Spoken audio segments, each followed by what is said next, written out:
Bom dia a todos e obrigado por aguardar. Sejam muito bem-vindos à videoconferência de divulgação dos resultados do segundo trimestre de 2025 do GPA.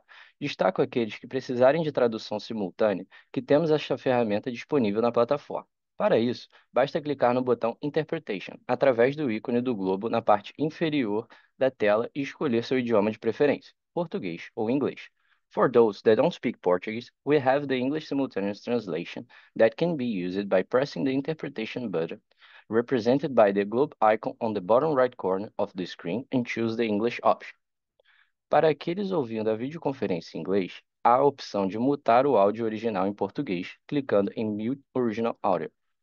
Informamos que esta videoconferência está sendo gravada e será disponibilizada no site de RI da companhia, onde se encontra disponível o material completo da divulgação de resultados. É possível também fazer o download da apresentação no ícone de chat. Durante a apresentação da companhia, todos os participantes estarão com o microfone desabilitado. Em seguida, daremos início à sessão de perguntas e respostas. Para fazer perguntas, clique no ícone Q&A na parte inferior da tela e escreva sua pergunta para entrar na fila. Ao ser anunciado, uma solicitação para ativar seu microfone aparecerá na tela e então você deve ativar o seu microfone para fazer perguntas. Orientamos que as perguntas sejam feitas todas de uma única vez. Ressaltamos que as informações contidas nesta apresentação e eventuais declarações que possam ser feitas durante a videoconferência relativas a perspectivas de negócio, projeções e metas operacionais e financeiras do GPA constituem-se em crenças e premissas da administração da companhia, bem como em informações atualmente disponíveis. Considerações futuras não são garantias de desempenho. Elas envolvem riscos, incertezas e premissas, pois se referem a eventos futuros e, portanto, dependem de circunstâncias que podem ou não ocorrer. Investidores devem compreender que condições econômicas gerais, condições de mercado e outros fatores operacionais podem afetar o desempenho futuro do GPA e conduzir resultados que diferem materialmente daqueles expressos em tais considerações futuras. Estão conosco hoje o CEO do GPA, Marcelo Pimentel, e o CFO e diretor de Relações com Investidores, Rafael Russowski. Passarei a palavra ao Marcelo Pimentel para dar início à apresentação. Obrigado. Bom dia a todos e a todas. Agradeço muito a presença e o interesse em participarem da nossa apresentação de resultados do segundo trimestre de 2025. Queria começar comentando que o período foi marcado por um cenário de consumo mais restrito, em razão de juros elevados e do impacto da inflação alimentar, especialmente nos meses de maio e junho, refletindo a desaceleração do mercado. Ainda assim, ressalto que a capacidade que tivemos em responder com agilidade e assertividade, implementando medidas de ajuste no nosso modelo operacional e atuando fortemente no controle de custos. Os resultados que mostramos aqui refletem esses ganhos de eficiência e a resiliência da nossa proposta de valor, com avanços importantes em diversos KPIs que sustentaram o nosso crescimento. Nesse primeiro slide, eu destaco a nossa performance de vendas. No segundo trimestre de 25, o GPA registrou vendas totais de 5,1 bilhões, com crescimento de 5,8% em relação ao segundo trimestre de 2024. Resultado parcialmente impactado por efeitos sazonais do calendário, especialmente o deslocamento do feriado da Páscoa para o segundo trimestre. Mesmo sem o efeito sazonal, nossas vendas em mesmas lojas cresceram 5,1%, refletindo a resiliência e a consistência do modelo de negócios premium. A bandeira Pão de Açúcar, que representa 50,2% das vendas totais da empresa, segue em uma trajetória sólida de crescimento nas vendas, mesmas lojas com 6,5% de crescimento, destacando a fidelização dos clientes e a efetividade da proposta de valor do negócio. Nesse trimestre, ainda consolidamos o projeto Circuito Premium com a reforma de 11 lojas, oferecendo uma experiência mais exclusiva com melhoria de serviços, sortimento e infraestrutura. O extramercado também cresce 4,8%, refletindo principalmente o aumento de preço médio e a estabilidade dos volumes. O resultado já incorpora os efeitos positivos do projeto de revisão de sortimento e gestão de categorias iniciado no ano passado, além do sucesso de ações promocionais fundamentais para manter a atratividade da marca nesse ambiente competitivo. Desde o quarto trimestre de 24, revitalizamos 83 lojas do Extra com foco em categorias estratégicas como açougue e padaria. O formato de proximidade manteve a trajetória positiva, com crescimento de 16,8% em vendas totais e ganho de market share, com estabilidade de vendas mesmas lojas. O resultado foi impulsionado pela abertura de 59 lojas nos últimos 12 meses, sendo 8 delas apenas nesse último trimestre. Esses resultados estão diretamente conectados com a evolução do nosso pilar de clientes, que também merece destaque. Tivemos ganhos importantes de market share, tanto no segmento premium, com avanço de 1,1 pontos percentuais, quanto no formato de proximidade, com avanço de 0,8 pontos percentuais de crescimento, em comparação ao ano anterior, o que reflete o fortalecimento da proposta de valor das nossas principais bandeiras, Pão de Açúcar e Minuto Pão de Açúcar. Esses resultados são frutos de ações contínuas, como o reforço no treinamento das equipes, revitalização de lojas e melhoria do sortimento, que elevaram o nosso NPS de 52 pontos no segundo trimestre de 22 para 82 pontos no segundo trimestre de 25. Com evolução em todas as bandeiras e ganhos reais na percepção de preço, tempo de espera de fila e disponibilidade de produto. A fidelização da nossa base de clientes também avançou. O share of wallet dos clientes premium cresceu 1,8 pontos percentuais em relação ao mesmo período do ano anterior, impulsionado pelo programa de fidelidade Pão de Açúcar Mais, que registrou crescimento de 10% no número de clientes Black, a categoria mais elevada do programa. As marcas próprias também desempenham um papel estratégico nesse contexto como um diferencial competitivo para a fidelização. Com market share de 25,3% nas vendas totais desse segmento no Brasil, esses produtos estão presentes em 8 a cada 10 cestas de compras no Pão de Açúcar.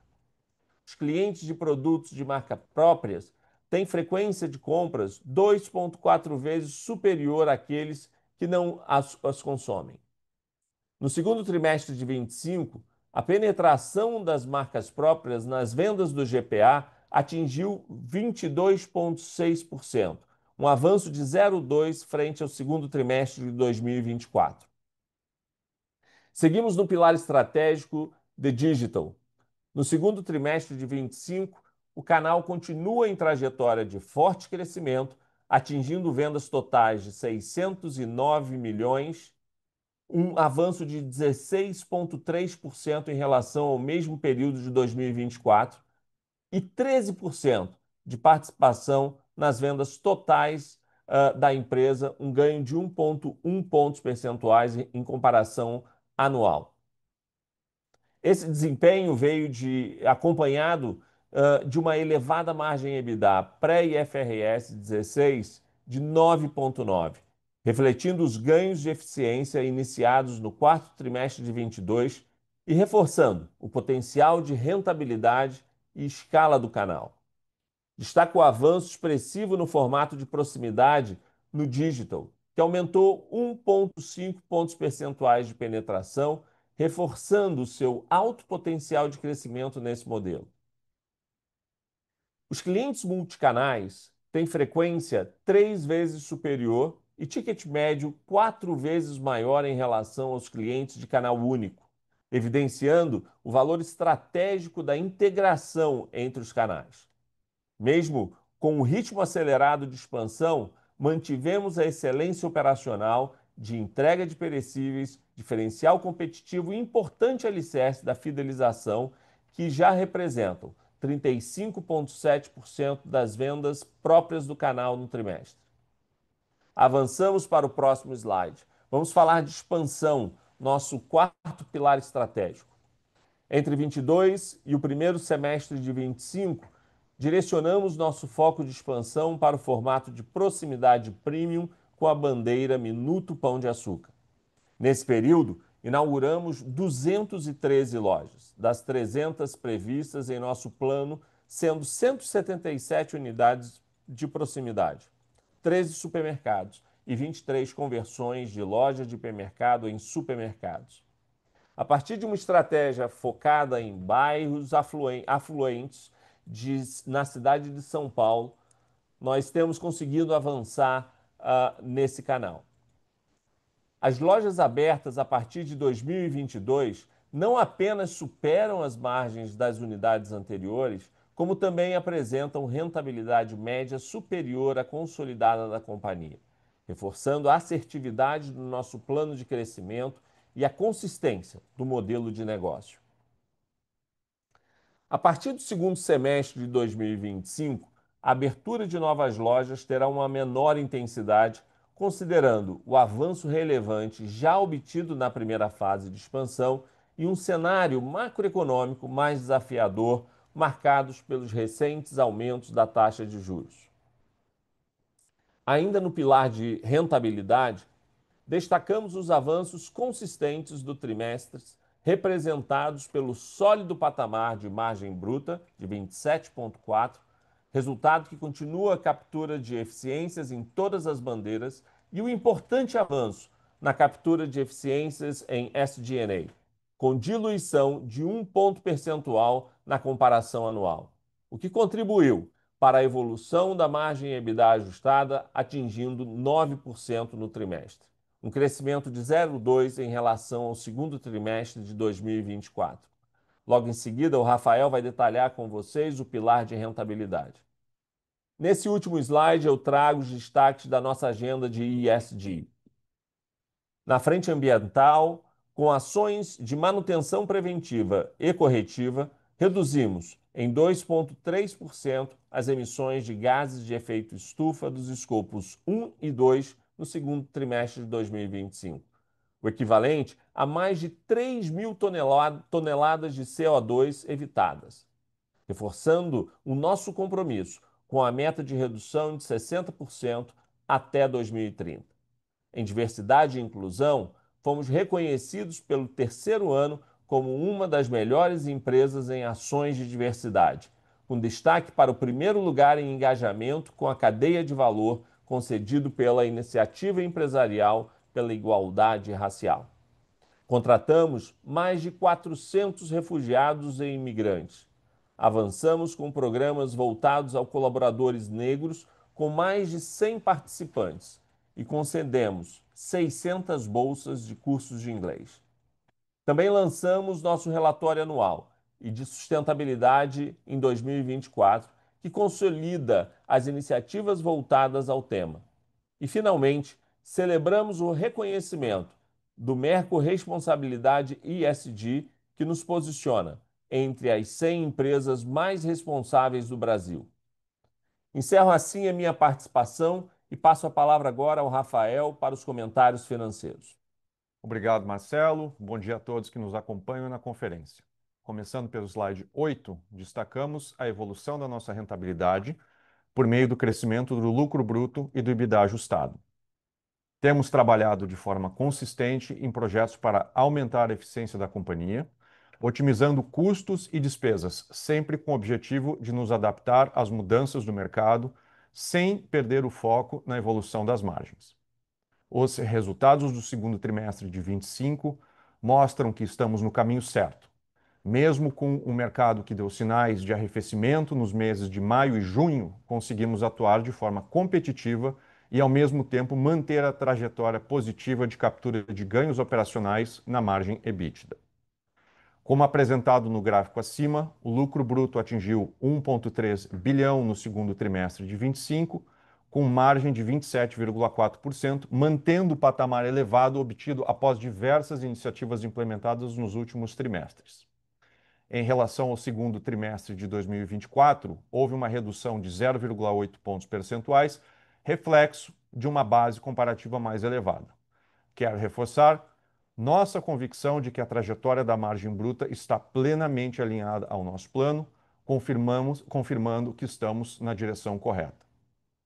Seguimos contando com um pipeline robusto de iniciativas estratégicas, incluindo redução de quebras, aprimoramento da margem comercial, expansão de retail media e otimização de parque de lojas, que reforçam nosso compromisso com a evolução contínua da rentabilidade, com foco em resultados sustentáveis e de longo prazo. O gráfico abaixo mostra que o EBITDA ajustado totalizou 420 milhões de reais no segundo trimestre de 2025, representando um crescimento de 6,1% em relação ao ano anterior e margem de 9%, com ganho de 20 basis points na comparação com o segundo trimestre de 24. Esse desempenho só foi possível graças ao forte trabalho que temos realizado na gestão das despesas da companhia. Desde o segundo semestre de 2022, concentramos esforços em diversas iniciativas para o ganho de eficiência no SG&A, como os ciclos de orçamento base zero, a renegociação de contratos com fornecedores e locações, além do redesenho mais recente da nossa estrutura administrativa. Todas essas medidas têm como objetivo adequar a companhia ao seu porte atual, dar mais agilidade às decisões e simplificar processos como o uso intensivo de tecnologia. No âmbito das lojas, seguimos com as despesas de vendas sob rigoroso controle, mas sempre preservando a proposta de valor das nossas bandeiras.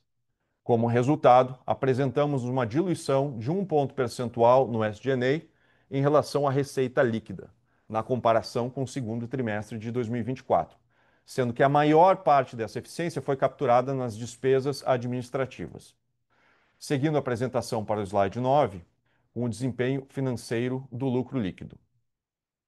Como ilustrado no gráfico, no segundo trimestre de 2025, registramos prejuízo líquido das operações continuadas de 176 milhões, uma redução expressiva de 35,5% em relação ao prejuízo de 272 milhões reportado no mesmo período de 2024.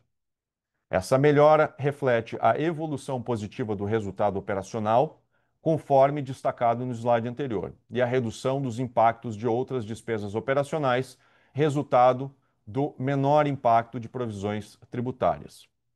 Por fim, no segundo trimestre de 2025, o prejuízo líquido das atividades descontinuadas foi de 41 milhões, apresentando igualmente uma redução significativa de 32,2% na comparação com o segundo trimestre de 24.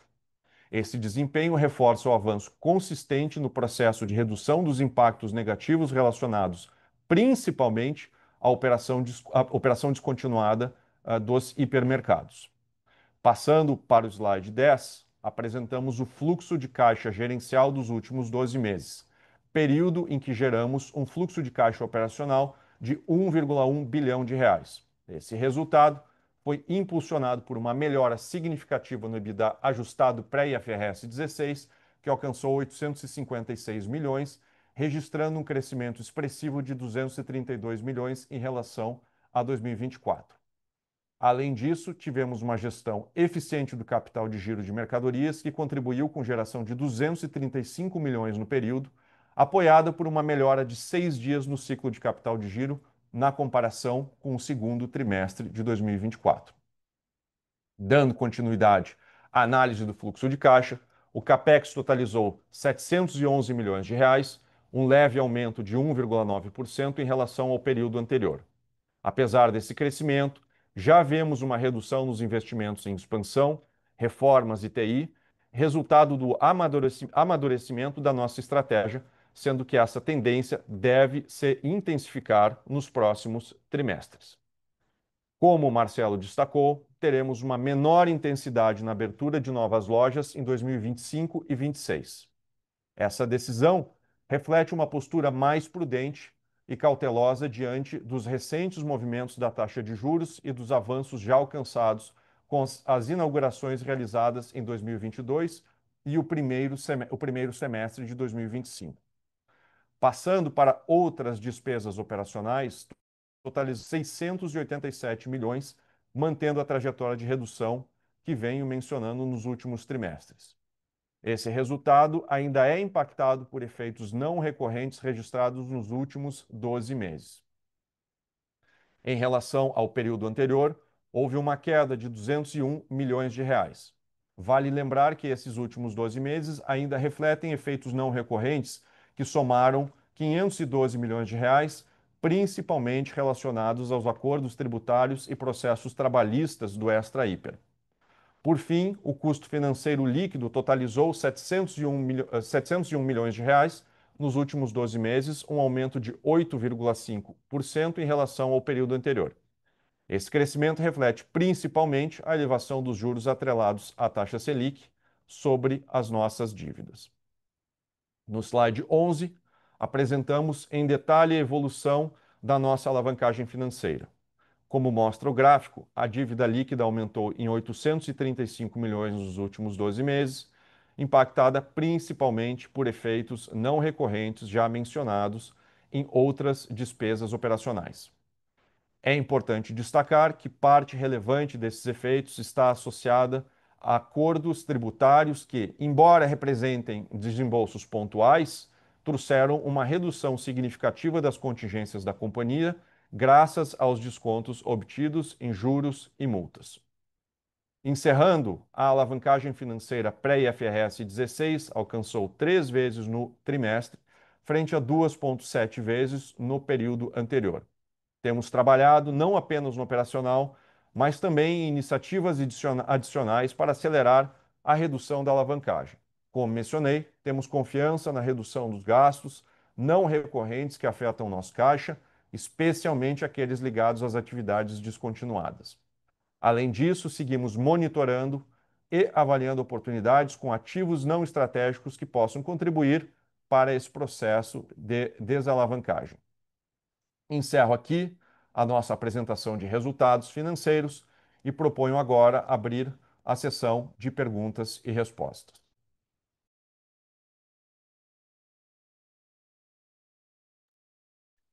Agora começaremos com a sessão de perguntas e respostas. Lembrando que, para fazer perguntas, você deve clicar no ícone Q&A na parte inferior da tela e escrever sua pergunta para entrar na fila. Ao ser anunciado, uma solicitação para ativar seu microfone aparecerá na tela e, então, você deve ativar o seu microfone para fazer perguntas. Solicitamos, por gentileza, que as perguntas sejam feitas todas de uma única vez. Vamos à nossa primeira pergunta, é da Larissa, da XP. Abriremos o seu áudio para que você possa realizar a sua pergunta. Larissa, por favor, pode prosseguir. Bom dia, Marcelo, Rafael. Obrigada aqui por pegar nossas perguntas. Aqui do nosso lado a gente tem duas. A primeira, ali naquele tema da desaceleração da demanda no trimestre, né, chamou bastante a nossa atenção. A gente queria entender o que que vocês têm visto aí dessa tendência para frente, se ela continua aí ao longo de julho, esse comecinho de agosto, ou se vocês já estão vendo uma normalização. E aí, uma segunda, no tema da margem bruta, a gente entende aqui que o comparativo do segundo TRI de 2024 foi forte, mas ainda assim chamou a nossa atenção que, mesmo crescendo por preço e mix, e também com aquelas alavancas de margem bruta que vocês comentam no release, a margem bruta ainda sentiu um pouquinho, né? Se vocês pudessem dividir um pouco com a gente aí o que vocês viram nessa tendência do TRI e também o que a gente pode esperar para frente, seria ótimo. Obrigada, pessoal. Obrigado, Larissa. Com relação à tendência, o que a gente viu no segundo trimestre foi um abril muito forte. A gente teve uma Páscoa muito exitosa, com ganho de market share, e aí em maio e junho, um arrefecimento na compra, principalmente aqui, como vocês viram nos números, nas bandeiras mais populares aqui do mercado extra e do mini mercado extra. Sinal positivo é que a gente está vendo uma melhoria agora a partir de julho e início de agosto. Muito cedo para falar, a gente está tratando disso muito de perto, obviamente, mas, por outro lado, e aqui é o lado do copo cheio da equação, nós temos a assertividade da estratégia de focar no premium, porque a resiliência desse consumo permaneceu em linha. Então, tanto as bandeiras Pão de Açúcar quanto Minuto Pão de Açúcar, principalmente da expansão desde 2022, mantém uma performance muito em linha com o que ela vinha fazendo, mostrando a resiliência desse canal. Com relação à margem bruta, dois pontos que eu queria destacar aqui que realmente acabam impactando na comparação. Primeiro é a migração de Páscoa para abril esse ano. Isso traz, em consequência, uma ação promocional maior do que a média, uma vez que a sazonalidade de Páscoa é uma das principais no nosso calendário. Então, ela traz uma venda, ela traz um cash margin, mas ela tem uma competitividade de margem um pouco maior e com a migração do calendário, isso teve um impacto no percentual de margem. O segundo é o tema de exatamente do arrefecimento de consumo nas bandeiras mais populares. A gente se viu numa posição de ter que também ser mais competitivo. Obviamente, para nós é muito importante oferecer para essa base de clientes um custo-benefício muito bom que nos mantém num cenário de ganho de share e de ganho de clientes. Então, nós entendemos que foi uma redução muito pequena, mas estratégica para a manutenção do trabalho que a gente vem fazendo. Só para complementar, eu acho que com relação a esse último ponto, claro, a gente fica submetido às dinâmicas comerciais, como o Marcelo explicou, eh, mas com a redução que nós tivemos em, principalmente aqui, custos administrativos, isso nos dá a flexibilidade, a mobilidade de poder ser mais reativo nesses momentos um pouco mais desafiadores. Então, realçando aqui, ressaltando o fato de que, apesar dessa redução que a gente viu em margem bruta nesse trimestre, por conta, mais uma vez, das dinâmicas que o Marcelo falou e comentou, a gente teve como benefício uma melhora bastante significativa, principalmente vinda aqui de custos administrativos do G&A, e, portanto, a gente conseguiu entregar uma margem EBITDA, uma margem operacional com crescimento e muito robusta aí para esse setor. Super claro, pessoal. Obrigada pelo espaço. Obrigado.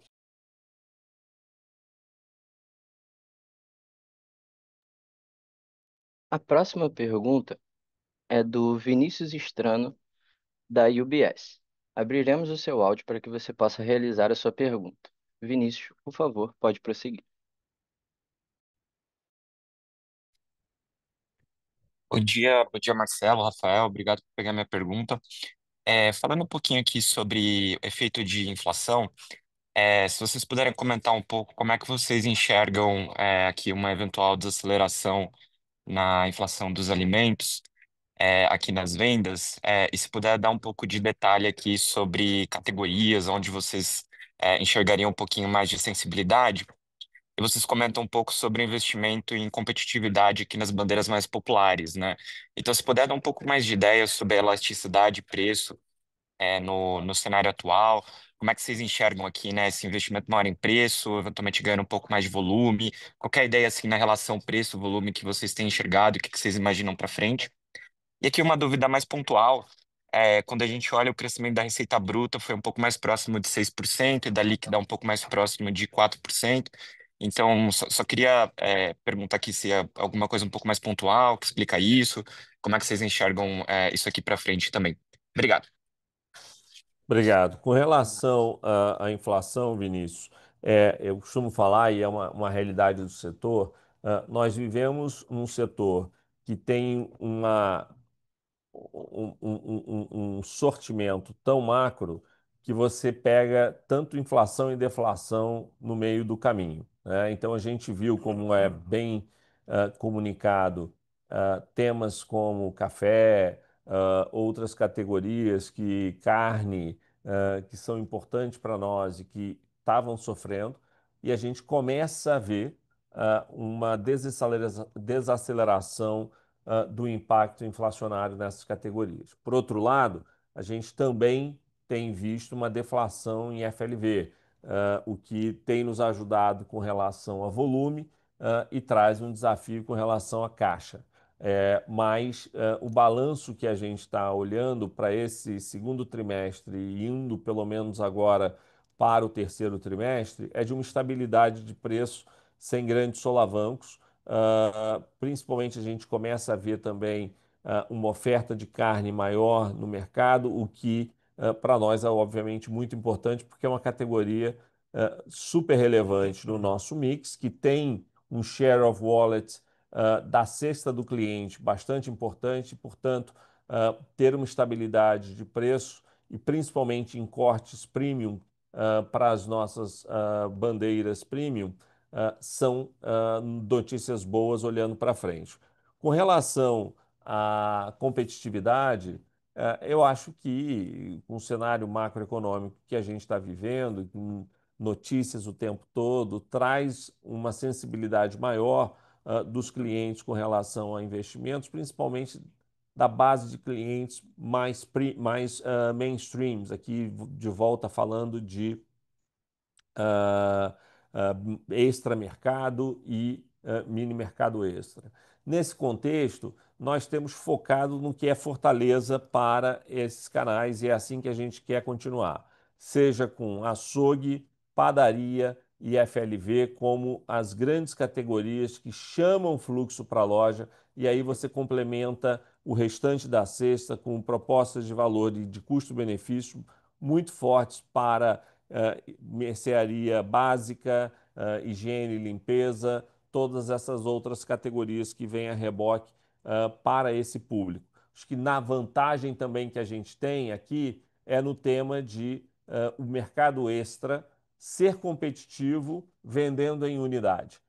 No momento atual que a gente está vivendo, um cliente que está um pouco mais sensibilizado com relação a despesas, a custos, seu próprio orçamento, o que a gente tem visto como comportamento é uma frequência maior nas lojas, com ticket médio em volume um pouco menor. Então, ele vem mais vezes durante o mês, comprando gradualmente, diferente de poder comprar em grandes quantidades, e isso o mercado extra pode oferecer e oferece essa grande oportunidade. Rafael, você quer falar sobre o delta de venda? Vou falar, Vinícius, muito simples. A gente teve uma incidência de créditos um pouco maior na receita líquida no ano passado e essa incidência de créditos reduziu proporcionalmente à receita desse ano. Então, é basicamente essa diferença que você vê e isso explica esse número que você identificou. Ah, tá ótimo, pessoal. Super obrigado.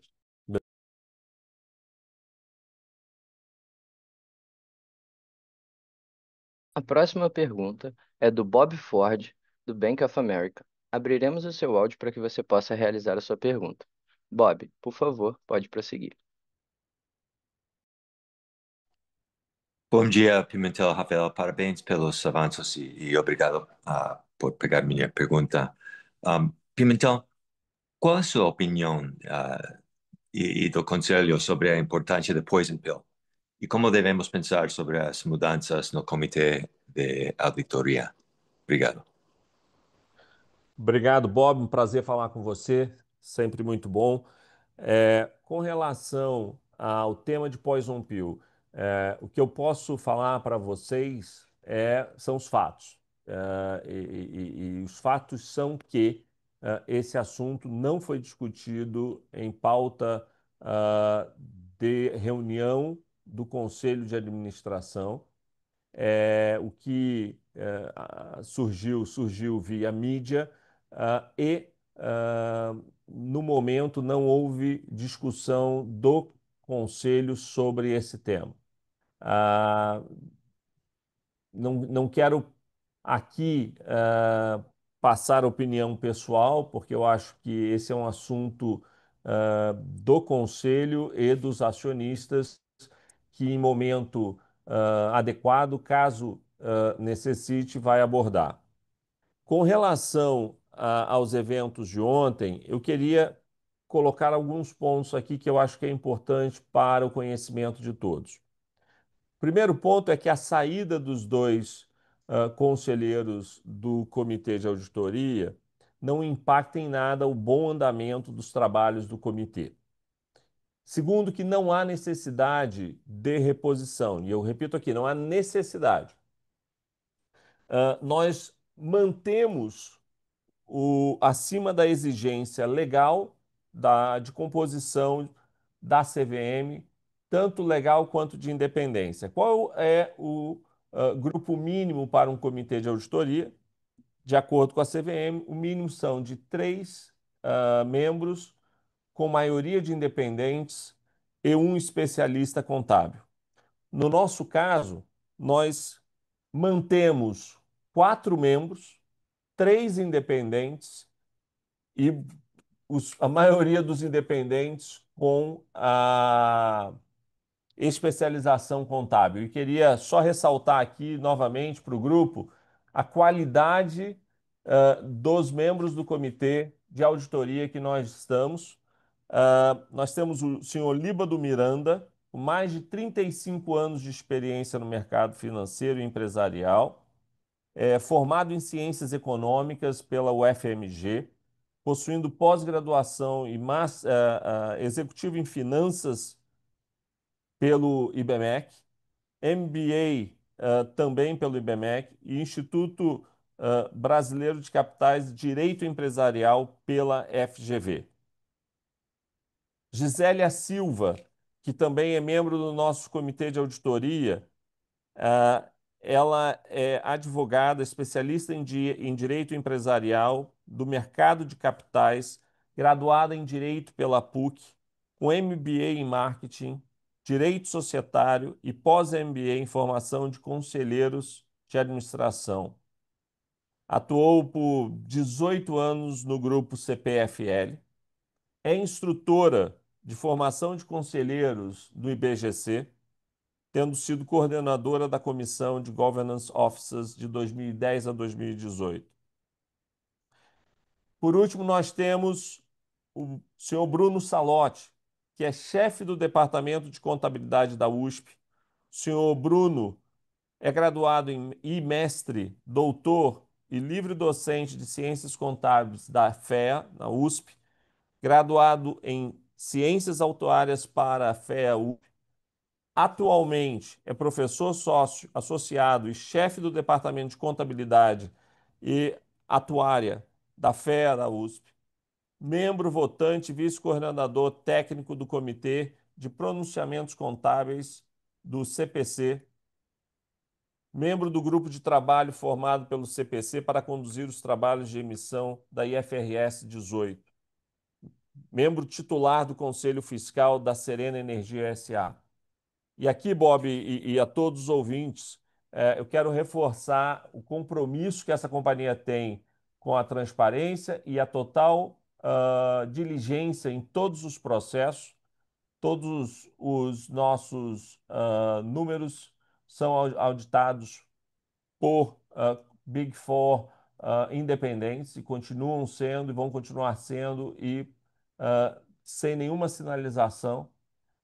Entendo, e é uma decisão pessoal de determinados membros, mas a companhia vai continuar trabalhando no maior padrão de governança corporativa e compromisso com essas regras contábeis. Obrigado. Muito competente, Pimentel. Obrigado a você.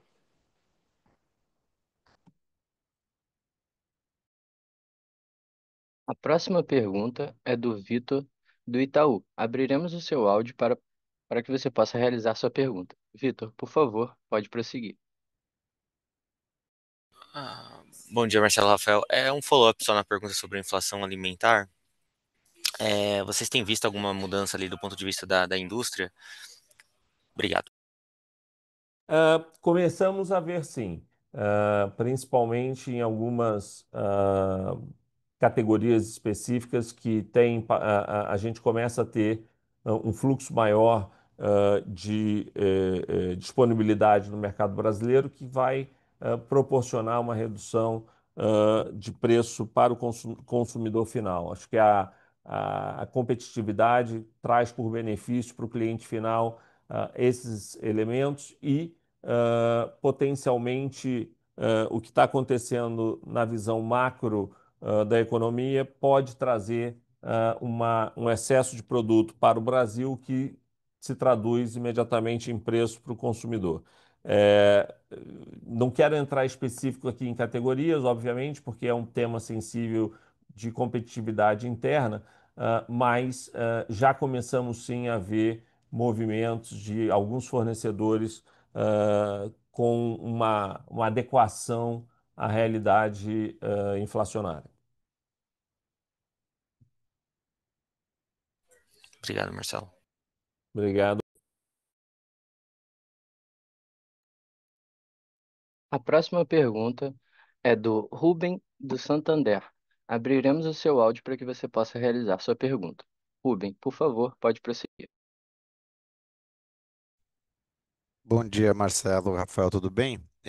Queria ouvir um pouco da diluição de SG&A, acho que foi um destaque positivo aqui no TRI. Tem um pouco de comentário no release, mas queria entender se vocês continuam imaginando que tem espaço para mostrar mais ganhos aqui, se nessa magnitude agora do segundo ou não. Acho que tem bastante projeto aí de estruturação, reestruturação corporativa, enfim, orçamento base zero, acho que uma série de fatores aí que vocês têm comentado há um certo tempo e nesse tri chamou a atenção. Queria entender o que a gente deveria esperar para o restante do ano. E só também pedir um update na linha ali de outros que tem sido importante, relacionado à contingência, os acordos, qual a magnitude aqui dessa linha de outros que a gente deveria esperar também para o segundo semestre. Obrigado. Muito bem, Rubem, obrigado. Diluição de SG&A. A gente teve aqui um impacto, principalmente que foi observado e incorreu sobre o G&A.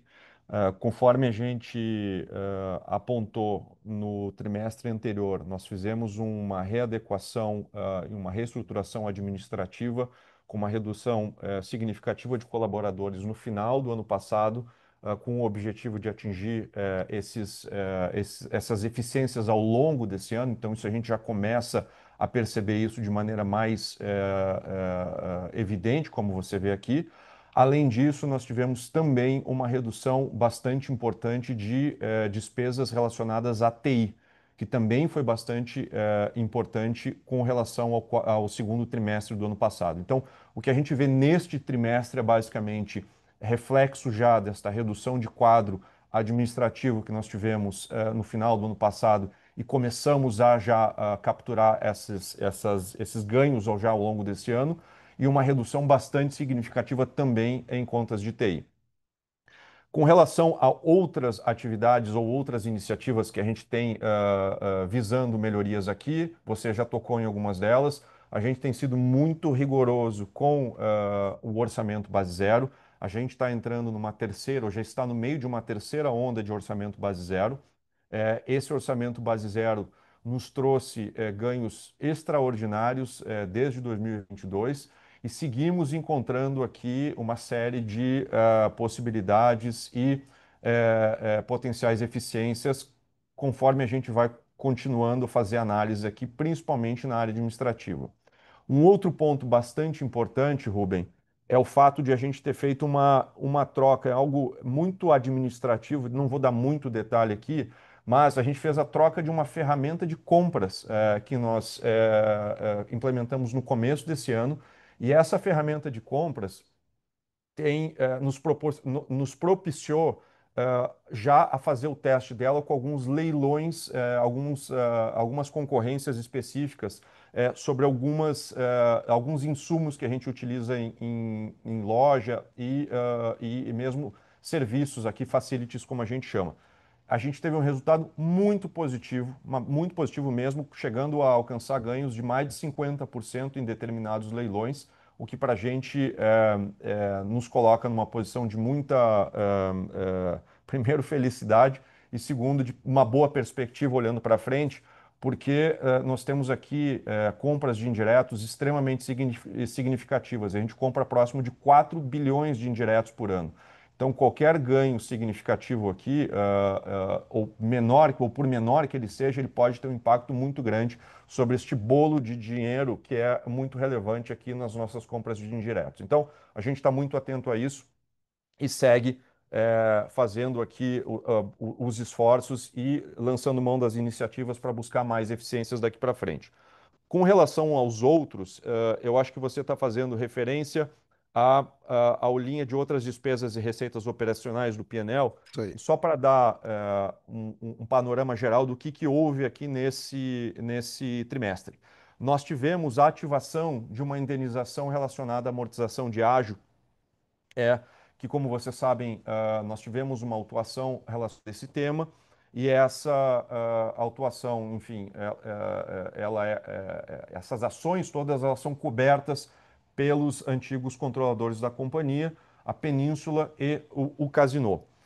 Então, nós fizemos uma quitação no trimestre passado de 100 milhões de reais que nós pagamos com créditos tributários relacionada a uma das ações pertinentes a esse tema. E nós, claro, temos o direito de ser indenizados por conta desta carta que foi dada tanto pela Península quanto o Casino no passado, quando o Casino fez os primeiros investimentos no Pão de Açúcar. Então, nós temos mais ou menos 100 milhões aqui de ativação de indenização. Com relação aos temas que consumiram esse montante de 100 milhões, a gente basicamente aqui está falando de fechamento de lojas, principalmente write-off, então isso não é uma provisão, isso é um write-off. São mais ou menos 40 milhões relacionados a esse tema. A gente tem 30 milhões relacionados a contingências regulatórias e tributárias, incluindo honorários advocatícios aqui de algumas dessas contingências. E a gente tem, por fim, custos diversos de reestruturação, incluindo essa redução que eu mencionei até agora há pouco de quadro administrativo e outros custos diversos. Olhando para frente, a gente deve continuar, pelo menos pelos próximos trimestres, com uma conta ali na casa de uns 40 a 60 milhões de reais negativo, por conta ainda das reestruturações que nós temos, fechamentos de lojas, a gente está sempre fazendo revisão de parte de lojas e algumas contingências que a gente tem tido regularmente e que tem passado exatamente naquela linha do P&L. Tá claro. Obrigado, Rafael.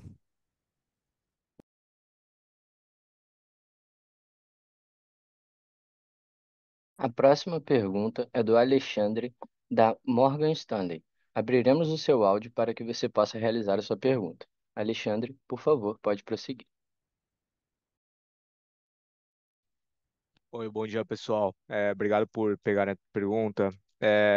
A maior parte delas já foi respondida, mas eu queria só pegar um ponto que eu acho que o Rafael comentou no começo da apresentação, relacionado a algumas iniciativas para diminuir a alavancagem da empresa. Você comentou sobre potenciais ativos, venda de ativos não-core. Se você puder dar alguma cor sobre o montante que você está prevendo com esse tipo de ação e outras iniciativas também para reduzir a alavancagem. Obrigado.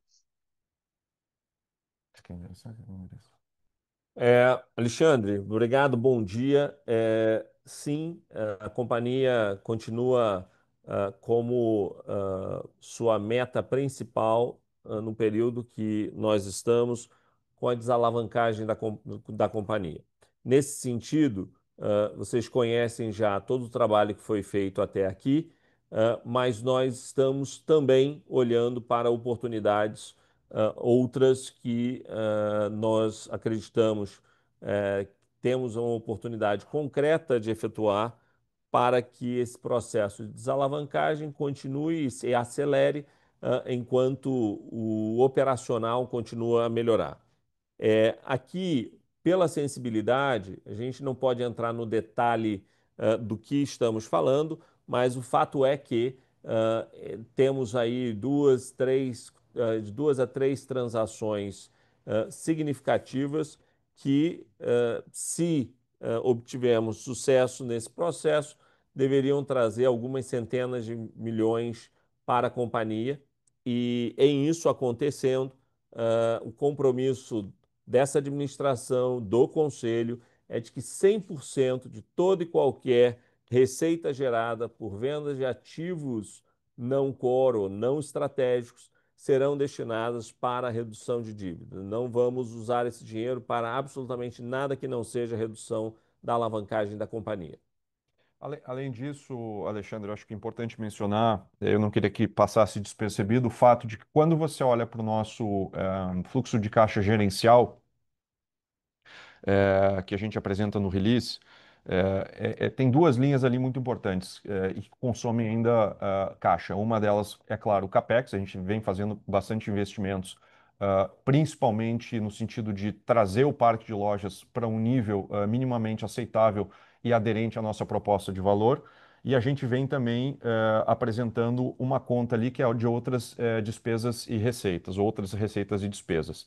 Com relação ao CapEx, eu acho muito importante aqui mencionar o fato de que a grande parte, digamos, de investimentos mínimos que nós tínhamos que fazer para trazer o parque de lojas, mais uma vez, para uma aderência com relação à proposta de valor que a gente busca entregar para os nossos clientes, esses investimentos já foram feitos em grande parte. Outro ponto importante e fundamental com relação ao CapEx é justamente o fato de que nós fizemos, como o Marcelo mencionou, mais de 200 aberturas de lojas nos últimos 3 anos, das quais a grande maioria em Minuto Pão de Açúcar. Como vocês sabem, a proximidade tem sido o nosso principal driver de crescimento orgânico, por expansão. Mas nós chegamos agora em um momento em que a gente, por conta desse cenário mais cauteloso, macro, e principalmente com relação a essa taxa de juros e, portanto, custo de capital mais elevado, a gente tomou a decisão de dar uma arrefecida nesse plano de expansão. Acho que vocês devem ter visto o fato relevante que nós soltamos ontem, e, portanto, a gente deve ter, ou esperamos ter, uma redução mais significativa do nosso CAPEX ao longo deste final de ano, ou ao longo do segundo semestre, mas também uma redução mais significativa ao longo dos próximos anos. E com relação à linha de outros que eu mencionei, ela ainda é uma linha muito significativa. A gente apresentou uma despesa ou um consumo de caixa na ordem de 687 milhões de reais ainda nestes últimos 12 meses, com base nesse trimestre, mas você vê que existe uma franca redução desse número de um ano para o outro. Foram mais de 200 milhões de redução dos 12 meses do segundo trimestre de 24 para os 12 meses do segundo trimestre de 25. Portanto, a gente deve continuar observando uma redução desse número. Existem uma série de despesas ou consumos de caixa que nós fizemos ao longo dos últimos 12 meses que são extraordinários, muitos deles relacionados principalmente a acordos tributários que nós fizemos, que foram muito importantes. Além disso, nós fizemos também fechamentos de loja, fechamentos ou revisão do parque de loja que nos levou a alguns fechamentos, e isso consumiu em torno de 70 milhões de reais. E nós ainda temos, como vocês já estão acostumados a escutar, mas é um negócio que ainda consome caixa para a gente, que são as contingências trabalhistas relacionadas ao fechamento das lojas de hipermercado, que atingiram um pico em 2023 na casa de mais de 550 milhões de reais, em 24 mais na ordem de 300 milhões de reais, nesses últimos 12 meses 300 milhões de reais, ou mais ou menos por aí, e a gente segue esperando esse número cair, mais uma vez, porque a gente não tem mais entradas. O período prescricional para essas entradas ele já terminou. A gente não vê mais entradas de ações trabalhistas relacionadas aos extra-hipers, e a gente vê agora um backlog desse montante sendo reduzido ao longo do tempo. Então, isso tudo deve continuar fazendo com que este número de outras despesas tenha, a partir de agora, uma redução mais significativa já nesse ano, e certamente esperamos que isso continue no ano que vem. Perfeito, pessoal. Muitíssimo obrigado. Super claro.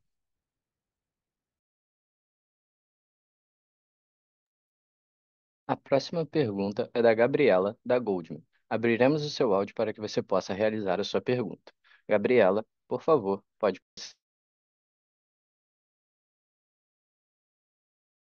Bom dia, pessoal. Obrigado por pegar minha pergunta. Eu queria explorar um pouco mais a dinâmica de crescimento, principalmente no formato proximidade ao longo do TRI.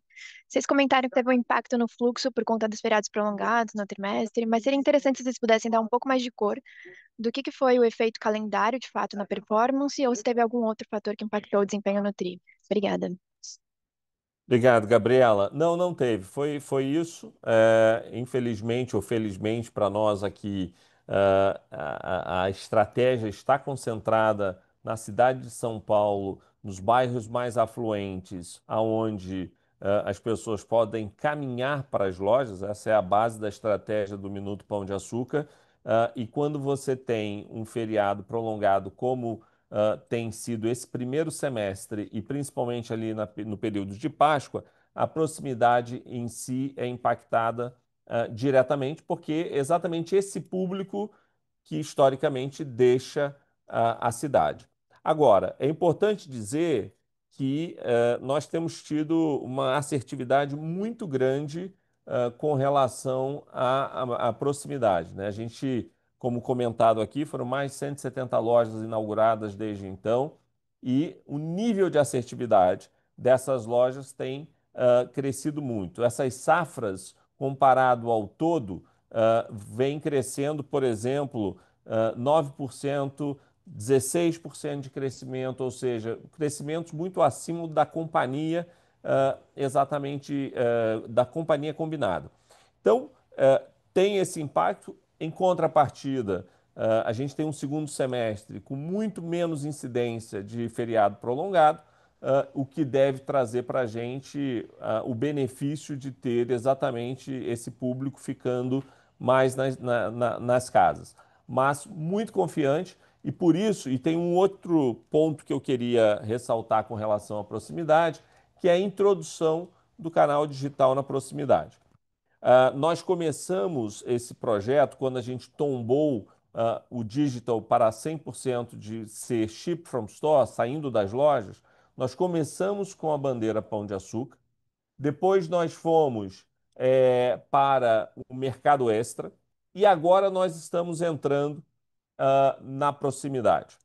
Importante falar que, para vocês terem uma ideia, o crescimento do digital dentro da proximidade foi de 61%, para vocês verem o delta incremental que isso vai trazer. Como consequência, nós ainda assim obtivemos um ganho de market share de 0,8.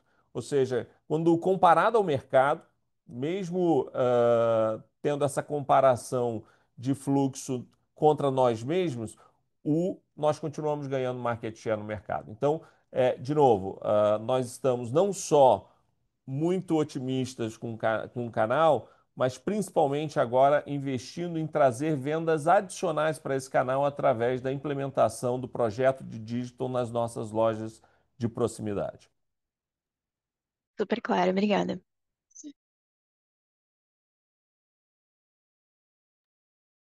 A próxima pergunta é do Felipe, do Citi. Abriremos o seu áudio para que você possa realizar sua pergunta. Felipe, por favor, pode prosseguir.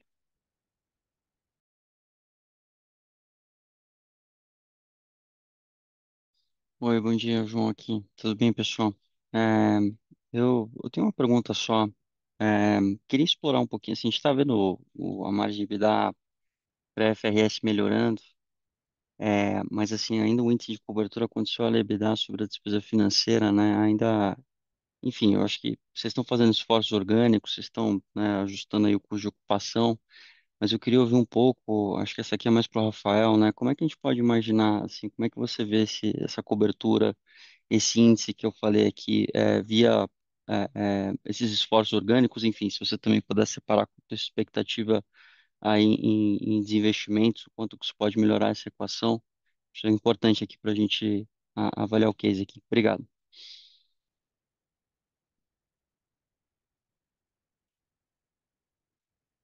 Acho que vocês estão no mudo aí.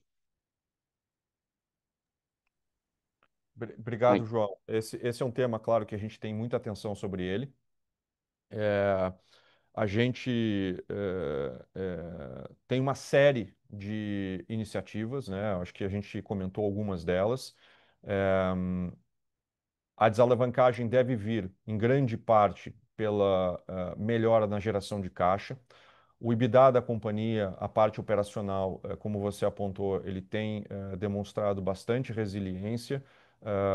A gente tem uma clientela que tem suportado a nossa operação, mas é muito importante também mencionar que a gente deve continuar agora fazendo um esforço maior na redução do nosso CAPEX. A gente, como eu mencionei, teve investimentos importantes, que foram investimentos para trazer o nosso parque de loja para um patamar mais aderente à nossa proposta de valor.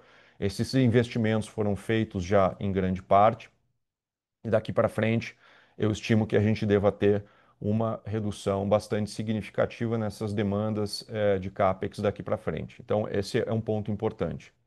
Acabei de mencionar também outro ponto importante que não tem a ver com o EBITDA, mas com certeza vai impactar o nosso fluxo de caixa, que por consequência impacta a nossa dívida, é justamente a questão relacionada ao consumo de caixa de outras despesas. E aqui a gente está falando principalmente de temas relacionados às contingências trabalhistas ainda relacionadas com os extras hiper. Para lembrança de todos, nós tivemos, naquela ocasião, quando nós fechamos aquela transação em 2022, o desligamento de 16 mil colaboradores, dos quais em torno de 12 mil colaboradores entraram na justiça contra a companhia. A gente tem depurado e tem, enfim, reduzido essas contingências. Isso a gente tem com relação ao histórico, a gente precisa continuar, enfim, fazendo frente às execuções, mas a boa notícia é, como eu mencionei, o fato de que o período prescricional desse tema ele já terminou. Essa transação ela aconteceu no início de 22, prazo prescricional para entrada de novas ações é começo de 24, são 2 anos, então a gente não vê mais entradas. A gente chegou a ter quase 600 milhões de reais de despesa de contingência relacionada a este tema, isso num pico em 2023. No ano passado, esse número já caiu praticamente pela metade e a gente espera que esse número continue caindo esse ano ainda, mais ou menos a metade da metade, né? Partindo como a base de 2023. Então, a gente estima ali algo entre 150, 180 milhões de reais para esse ano com relação a esse tema. Então, todos esses elementos eles devem continuar melhorando a nossa geração de caixa e a gente tem convicção de que a gente vai conseguir com isso reduzir a nossa alavancagem. Além disso, o Marcelo mencionou também o fato de que nós temos algumas iniciativas relacionadas a vendas de ativos. Eles são operacionais, mas eles não são core para a companhia, e são acordos que nós podemos fazer aqui que podem trazer um caixa bastante significativo para a companhia se nós tivermos êxito nessas negociações. Como o Marcelo mencionou, a gente pode estar falando aqui de algumas centenas de milhões de reais. E aí, para finalizar, João, o fato de que nós acreditamos, eu acho que é consenso de mercado, e tivemos uma primeira confirmação, talvez, ou uma primeira indicação positiva a esse respeito, de que nós chegamos num ponto de inflexão da taxa de juros da Selic no Brasil. Então, a gente deve e espera ter daqui para frente uma redução na taxa de juros e isso com certeza deve também mitigar esse impacto negativo do custo de dívidas que nós temos na companhia. Então, tudo isso somado ao que o Marcelo falou bastante, a melhoria operacional da companhia, a gente deve começar a ver uma melhora sobre esses índices daqui para frente. Tá ótimo. Sem querer abusar, mas acho que uma pergunta importante aqui, é, se a gente fosse clusterizar, né, hoje as lojas, fosse pensar mais ou menos na margem, nessa margem pré-FRS, que hoje está rodando no 4 e pouco, como é que a gente pode, você pode passar algum nível de grandeza, assim, quantas lojas estão rodando mais ou menos nesse nível, quantas lojas estão rodando muito abaixo? Você tem um breakdown que você consegue compartilhar com a gente? Ah, ah, João, a gente tem o breakdown, a gente, ó, obviamente eu não consigo compartilhar com vocês em detalhe, mas o que eu posso dizer que, e isso tem sido a nossa estratégia desde 2022, que toda a concentração de crescimento e investimento que nós temos feito tem sido prioritariamente no estado de São Paulo, aonde a marca é, sem dúvida nenhuma, melhor estabelecida, temos os melhores pontos, estamos dentro dos bairros mais afluentes, o que, por consequência, traz resultados melhores, tanto no quesito de venda, mas também no quesito de rentabilidade. Então, nesse contexto, a priorização do negócio está concentrado na cidade de São Paulo, nas bandeiras premium. Estamos falando aqui de mais de 70% das vendas, mais de 80% do resultado da companhia vindo do estado de São Paulo. Eu costumo dizer que nós somos uma empresa regional com uma marca nacional. E nós vamos continuar investindo no estado de São Paulo. Estamos e não deixamos os demais estados sozinhos, mas em termos históricos, a participação, tanto em venda quanto em rentabilidade, vem do estado de São Paulo. Tá ótimo. Então, obrigado, obrigado, Rafael. Obrigado. Obrigado. A próxima pergunta é do Nicolas, da GPM. Nicolas, abriremos seu microfone para realizar a pergunta. Por favor, pode prosseguir. Bom dia, Marcelo. Rafael, obrigado por pegar a minha pergunta. Bom dia. A grande maioria das minhas já foram respondidas, mas eu queria ver se vocês conseguem dividir quanto é que é a expectativa de CAPEX para esse ano que vem, considerando o nível de aberturas menor, né, talvez, nesses anos por conta da Selic. Seria super útil. Obrigado. Mas ótima pergunta. Infelizmente, a gente não pode dar esse guidance. O que eu posso te dizer é que quando a gente está falando de últimos 12 meses, ou seja, expectativa de fechamento do ano de 2025 é de uma melhoria em relação a melhoria de redução em relação ao ano de 2024 e que nós já estamos trabalhando no planejamento estratégico de 2026 e, sem dúvida nenhuma, nós traremos uma redução significativa do investimento de CAPEX na empresa. Se eu puder só complementar o que o Marcelo falou, Nicolas, obviamente sempre com o cuidado de que isso não se transforme em guidance, até porque não é, tá? Mas é um dado que vocês conhecem, é um dado muito objetivo. A gente fala numa redução de expansão, lembrando que a gente vem expandindo na ordem de 50, 60 lojas por ano. A gente tem expandido principalmente, quase que substancialmente na totalidade, em lojas de proximidade. E essas lojas de proximidade custam na ordem aí de 2,5 milhões a 3 milhões de reais para cada abertura.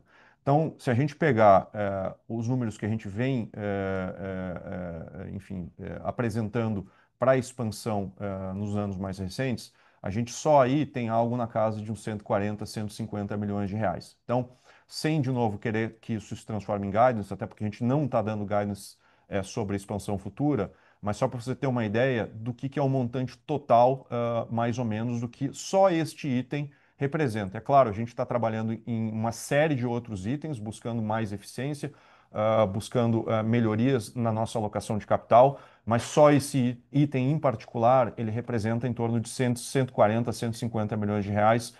Eu sei que vocês conhecem esse número, mas eu quis só apontar e lembrar ele, porque eu acho que ele é muito, muito importante e pertinente aqui à pergunta que você fez.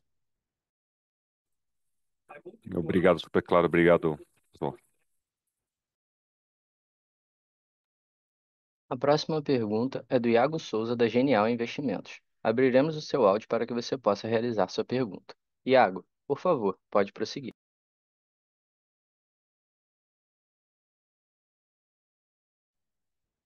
Bom dia, Marcelo, Rafael. Obrigado pelo espaço. Eu tenho duas aqui do meu lado. Em relação ao CAPEX também, que ajustes foram feitos no centro de distribuição e qual o horizonte de tempo aí vocês esperam um payback desse investimento?